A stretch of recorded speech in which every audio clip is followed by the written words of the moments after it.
എനിക്ക് ഇതിനെക്കാട്ടി ഇഷ്ടപ്പെട്ടത് ദൃശ്യം 2 ആയിരുന്നു എന്ന് പറഞ്ഞിരിക്കുവായിരുന്നു ഞാൻ ഇന്റർവെല്ല് വരെ.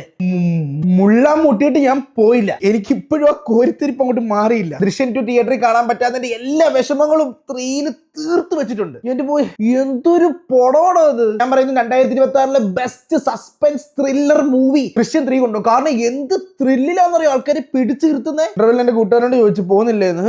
എഴുന്നേക്കുന്നില്ല, എഴുന്നേറ്റ് ഫ്ലോ പോകുന്നു. Director sir Jeethu Joseph sir. ഈ സിനിമയുടെ മൊത്തം ക്രെഡിറ്റും ജിത്തു ജോസഫിന് കൊടുക്കണം. ആക്ടിംഗ് വൈസ് ഒക്കെ ചുമ്മാ ജീവിച്ച് കാണിക്കുന്ന കുറെ കഥാപാത്രങ്ങൾ. എന്ത് ഫീൽ എന്നറിയോ ഓരോ ക്യാരക്ടറിനും. ഇത്രയും വർഷം കഴിഞ്ഞിട്ട് കാണുക എന്നുള്ളൊരു ഫീല് ആ മൂവിക്കില്ല. അത്രത്തോളം നമ്മുടെ ഇവിടെ കയറി കഴിഞ്ഞു ദൃശ്യം സീരീസ്. പിന്നെ ഇളയ കൊച്ചിന് അല്ലെങ്കിൽ ഇച്ചിരി ഇളക്കം കൂടുതലാണ്. ഞാൻ പ്രതീക്ഷ പോലെ ഒന്നും അല്ല സിനിമ പോയെ. ലാലേട്ടന്റെ പെർഫോമൻസ്, ലാലേട്ടൻ ഇങ്ങനെ സ്ക്രീനിൽ ഇങ്ങനെ നിറഞ്ഞങ്ങ് നിൽക്കുക. ഡയലോഗ് ഒന്നും പറയണ്ട, ചുമ്മാ വന്നിങ്ങനെ നിന്നാ മതി. ആ ഓറയുണ്ടല്ലോ. മൂവി കംപ്ലീറ്റ്ലി ട്വിസ്റ്റിന്റെ പ്ലോട്ടുകൾ കൊണ്ട് നിറഞ്ഞിരിക്കുകയാണ്. ഞാൻ ഒരു സ്പോയിലറും പറയത്തില്ല. നിങ്ങൾ ഉറപ്പായി തിയേറ്ററിൽ പോയി കണ്ടാലേ ആ ഒരു എക്സ്പീരിയൻസ് നിങ്ങൾക്ക് കിട്ടും. I repeat, Jeethu Joseph not only a director, not only a writer, he is a classic criminal minded person.